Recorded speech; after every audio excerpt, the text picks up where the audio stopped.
Welcome back everyone, we're continuing our drive to try and catch up on all of the Warhammer preview stuff that happened over the weekend, which is going to be tricky because there was so much stuff to look at. Had to miss a day yesterday, still not 100%, but we're back today and we're going to take a look at the Maggotkin of Nurgle, because these were some of the best models they showed off during that preview show, by far. And the thing is, there's even more for the Darkwater box, which we also need to go through. That'll be tomorrow's video.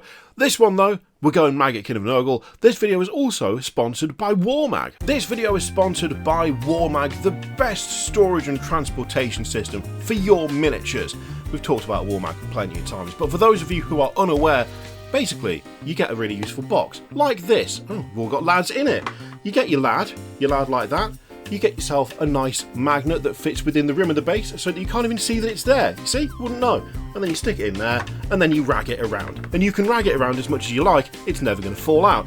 You don't just have the smaller boxes, however. There are larger boxes to choose from if you want, and if you want a certain colour of box, you can get it. And if you want a fancy base sheet, you can get that too, and there are a ton of designs for the base sheets. Now, we've talked about Warmag in terms of the magnets and the base sheets fitting the really useful boxes for transport, plenty, but we haven't really talked about is the storage side of things, because the really useful boxes are perfect for storage. And I'm going to demonstrate that right now. Obviously you can't see the bottom because the camera doesn't look down that far, but that is floor to here of really useful boxes. As you can see, they stack pretty good, and they're pretty stable as well. And I've just realised that to finish the ad, I'm going to have to move all of these back to where they were. I didn't think this through, did I? Head over to Warmag using the link in the description or in the pinned comment down below, and use Kirioth to get a cheeky discount at checkout. Thank you very much to Warmag for sponsoring this video. Let's get on with it. Now, there's only one lad that we could start out with when it comes to this bunch of reveals, which is this Festus the Leechlord, who looks absolutely atrocious. In a good way. Like, that is a horrible miniature in the best ways. There seems to be a full-on actual leech sort of sucking the life out of a dude that's attached directly to Festus's gut, which is one of the more horrible and weird things they've done when it comes to Nurgle. It's really, really gross. It's really grim. The big slug lizard? A slug dinosaur lizard? Sure. I mean, that's what that is. Probably, kind of. Looks pretty horrible, but in a good way. Festus himself, I mean, he's got a right smirk on him. He's got a proper smirk on him. He looks like he's having quite a good time, which I don't want him to have a good time, because look at him. He's absolutely gross. Top to bottom, awful. I like the cloth they've got going on. I like the way they've got this kind of, what's it called? Like a palanquin? Is that the right word? That's on the back of the slug lizard thing. It's quite a good model. It is quite good. The weird thing is that this is one of the more cartoony models they showed off for Nurgle. When it comes to all of the Nurgle releases, or like reveals for that preview show, this is the most outlandish out of all of them. It feels like with a lot of the other stuff, they scaled back just how cartoony they were. But for Festus, they turned it up, which kind of creates an interesting contrast that we'll see as we go through the rest of the reveals. We also got a nice back view as well, so we've got a big old horrible cauldron-y thing going on at the back there. You can see a bit more of that platform that Festus is sat on. Again, things like the cloth draping down the side looks really, really good. The slug lizard, the way that it's got these like patches of missing skin and bits are worn away, you got little pustules breaking through. It's gross, it's horrible, but it is really nicely done. Feel bad for whoever is in that sack attached to the back of Festus there. That seems rough. That seems real rough. Tied upside down as well. They've got to be dead, right? They've got to be dead or being turned into some sort of horrible undead creature. It's got to be something like that. I like all the little vials and glass jars he's got going on. It's quite cool. It is quite a fun miniature. I do like how many angles they've got in this article as well. It's nice. It's just nice being able to see the whole thing. I wish they'd do this a bit more. It feels like they've fallen off that recently, but we actually get to see the whole thing now, which is good. But yeah, again, that back view, again, all those little vials and jars hanging from that construction on the back of Festus. The body hanging upside down, the way it's lashed in, looks really cool. It's just very nicely executed. It's very nicely executed, but it is definitely a bit more cartoony compared to everything else, which, I don't know, I just find that interesting that they've taken that sort of divergence. The slug lizard is called Gafferblight, by the way, just in case you're wondering. Next up, we've got the Sloven Knights, which is a fantastic name. It's a great name. It's brilliant. I really, really like it. Just a bit of a warning, the horses are not having a good time. The horses are having an absolutely terrible time. I feel actually bad for the horses in this unit. That one seems to have coughed up his own esophagus, so that's not great. They just look rough, really, really rough. The big, like, bloated neck on this first one is just, it's just grim. It's just so gross. I just feel bad. I feel bad for the horses, alright? That being said, they are really nicely done, and again, this is where I find it sort of interesting. So when you look at these guys, when it comes to, like, super busy, over the top, loads of stuff growing out everywhere, you know, mouths in guts, a bunch of pustules all over the shop, there isn't really much of that on the actual knights themselves. Yeah, we've got a little bit of, like, weird corally growth going on there, but it's nowhere near as extreme as it has been for, like, Nurgle releases in the past, especially if you look at, like, the 40k stuff. The 40k stuff is super, super busy, all over the place. It makes every model a bit confusing silhouette-wise. They went a bit overboard with it, which I've said I don't know how many times, and I should probably stop repeating myself on it. But when you compare that to this feels like a much more grounded approach. Like, the armour is damaged, it is pockmarked, but it also feels a bit more grounded. There is a bit in the way of, like, strange growths, but there's not as much as you'd think. And we do have, like, these kind of almost antler-like growths coming out of the heads, which are pretty big in some cases, but it's not like they've got they've got loads, like, growing out of the shoulders or out the spine. It's not like they are absolutely covered in them. It's just a bit here and there. And I think it makes them better. I think them chilling out on that side of things actually improves it. It makes them a lot easier to pass when you're looking at them. It means that you can see that army, you can see the overall body shape a bit better. Even with all of the cloth that's going on here, which looks fantastic, by the way. I love the cloth on these. It looks so nice. It's got that kind of... I'm trying to think. There's a specific name for it, and I can't remember what it is. Like the kind of hermit knight thing, where you might have a disgraced knight riding around with a ragged cloak. That sort of trope. That's what's going on here. But it looks really good. It looks fantastic. I absolutely love these. They've done a super good job. The weapons as well. They look brutal. They look oversized, yes, but they don't look stupid. They just look really chunky. Really, really chunky.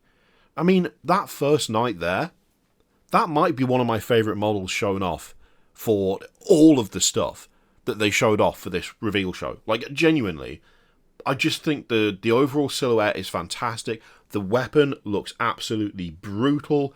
The way they've done the armour, the way he's kind of hunched over looks really good. But also things like the cloak being so ragged and the arm, like, going through that torn hole on one side to hold the reins. It just looks fantastic. These are really, really good. And then you got things like the kind of folded ribbons, like the cloth and stuff, on that horse there. I don't know why, but that is a very fun, very neat aesthetic. It just looks great. So yeah, I mean, the Sloven Knights, absolutely brilliant. I think they've done a really good job with these. Like, really, really good. We've got some alternate heads for these lads as well. I mean, you know me, I'm going to prefer the helmets anyway, but I do think the helmets on these look fantastic. The shape of them is really nice, the way they've got a bit of corrosion or a little bit of, like, a few dents and dings around the edges. Also, there's something about, and I don't know specifically what it is, there's something about the Nurgle helmets that they do for their armoured units, where they've got, like, really irregular eye holes. So instead of it being like a slit or just two holes, you've got, like, weird patterns, or you've got, like, a cross, or you've got just a bunch of holes on one side, but the other side's completely blank. I don't know why, but that is my favourite style of, like, fantasy armour. It looks not weird, but it adds a sort of unearthly element to it, and, I mean, they've got that here. They've got helmets that maybe wouldn't work so well but I don't care because they look cool, and that's the most important thing, frankly. Also, should have mentioned that guy's pauldron. I just really like it. It just looks cool. That's it, really. Now, we also have some Putrid Blightkings. New Putrid Blightkings. And I love them. I just love them. They are definitely busier, it's true, but they're very different aesthetically from the ones that we've got currently. I also hadn't realised just how old these kits are. Like, they're not ancient, but they are getting on a bit. But I think this does a fairly good job of showing what I mean about how they seem to have taken a bit of a step back in some ways in how they represent Nurgle with this wave of like Maggotkin reveals. Because when you look at this, you've got a bell in someone's gut. You've got a lot of exposed flesh, but a lot of it is like really obviously torn and covered in pustules and the like. You've got straight up mutated arm on this guy that in a way it almost looks a bit more, I don't know, that seems a bit more Slaanesh than Nurgle, the sort of crab claw approach. But then again, you've got another guy, little Nurgling, trying to push his way out of the stomach. One arm is like a weird mouth thing. There's a lot going on, but there's a lot going on in a more cartoony way, I guess. Comparatively, this lot, like the new Putrid Blightkings, in some ways are kind of reserved. Now, we do have a definite like theme going on with these big antlers coming out of the helmets. Like, that's definitely something that they've locked in on and went, we're just going to do that with all of them. We need to do that for all of them. I actually don't mind it because I really like that look. I think it's really fun. There's something pleasing about it. But when it comes to the effects on the body, like when it comes to just their overall structure, they're very different. Like, when you compare them to this, yeah, we do have some full armoured lads in here, which is a criticism I've seen in the new ones, where some people, like, they want more armour, I guess. But there's also more units that have more armour that have been revealed. So, like, the contrast is massive for me. Like, I think these ones, they just feel a bit more, like, grim. They are not quite as over the top in some ways, a little bit more in others, but I don't know, I think this is a really solid look. The weapons look great, the cloth looks fantastic. Again, we've got these long strips of cloth that have been attached, either to, you know, weapons or body parts or those antlers again. I really like that. I think that's added something a little bit extra, something a little bit different. We do have a bit of mutation on a couple of them, but it's not quite as extreme and it's not quite as... I feel like it just fits better, you know? Obviously, all of this, it's totally subjective. It's just me. But I like these a lot. And again, the weapons feel really, really brutal. They feel really, like, really heavy. There's a lot of heft to them. The way they've painted them, I really like as well. Like that, I mean, that maul, it's just a big lump of metal on a metal stick. That's all that is. It looks like it would do some horrible damage. I just think these are great. I really do. And I do think there is a significant difference in approach between, you know, what they did before and what we've just seen. Basically, I think they've just tried to make them a bit more grounded. That's all it is, but I think it's paid off. Frankly, that is something that I would not be surprised to find myself fighting in a Dark Souls game, that lad.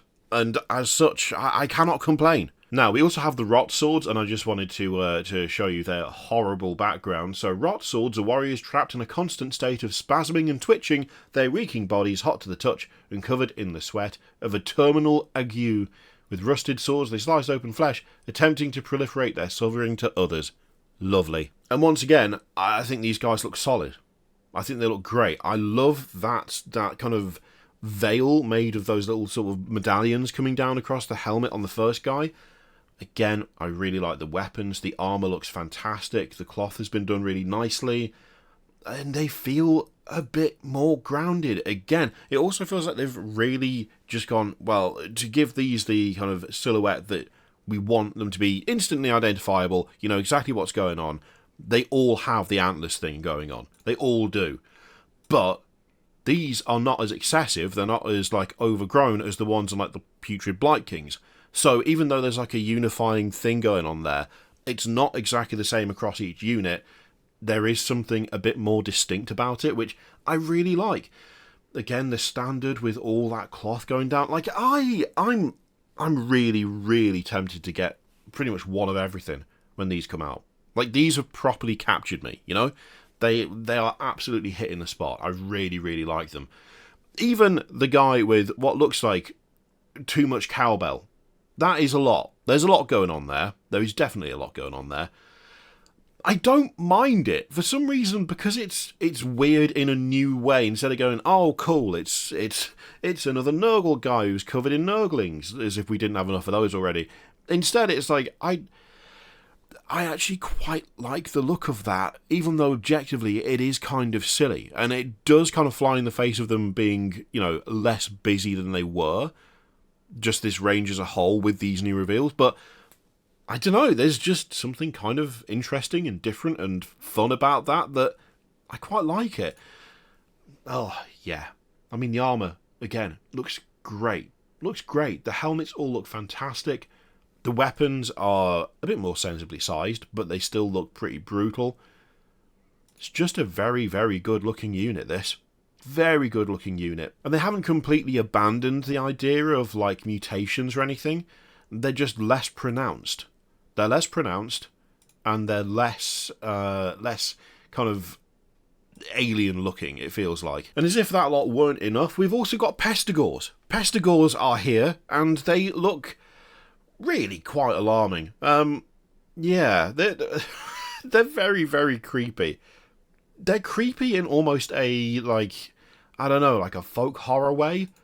I don't really know how to describe it. We do have a bit more of that kind of gut-distending, awful body nastiness going on with these guys, which, honestly, I think hits harder because it's not just everything, and it's not quite at the same level as, you know, there's a bell in someone's abdomen. Instead, you can just see bits of organs and stuff sort of being pushed out. The weapons look really good. Again, I think a big part of this is the way they painted the weapons, making them all rusty and stuff. It just instantly makes them look more grounded, which I think suits these models. The Pestigores as well being fairly differently painted, like showing different skin tones and stuff, but all being a bit more on the dull side of things. That's not a criticism. I think it works fantastic. It suits the sculpts really well. They look good. They do look good. They look horrible. They look absolutely atrocious, but they do look good. It feels like there's a good mix of heads going on, there's a good mix of weapons, the different bits of armour that they've got from one to the other work super well. Nothing's really, like, I don't think you're properly getting the same thing twice, or at least if you are, the different weapons are offsetting the poses, which obviously helps a lot. I mean, is that like the stomach just pushing through the skin on that guy? And the other guy. I think it is, isn't it? Oh, it's just horrible. It's just absolutely horrible. Again, that cloth, the sort of ribbon-like cloth on the standard, and then you've got it on that guy's horns as well. It's a fun introduction. It's nice. I think it works well.